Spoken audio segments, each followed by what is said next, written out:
On a normal day of gardening, an historic discovery. Hector was digging out the front. I was out here around and about.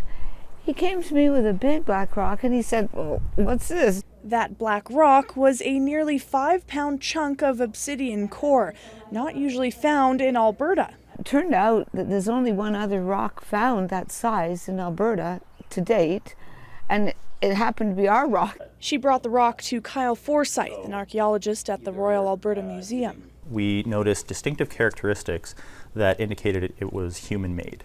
And in particular, that each of these little semi-lunar bites here are where a flake was struck off. Pre-contact people reshaped or flint-knapped obsidian to make tools like arrowheads. If it does happen to be authentic, we'll be able to learn a lot more about people's raw material preferences and situate that within larger trade networks. They do know it had to come from an area with volcanic activity.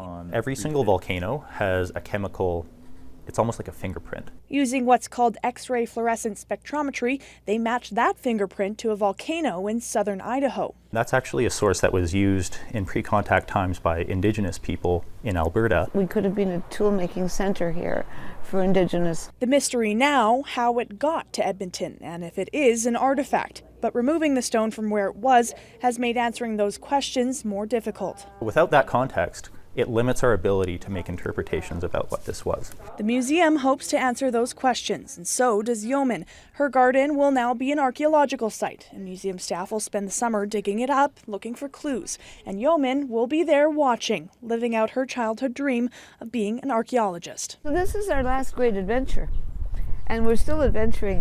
Jaclyn Kucey, Global News.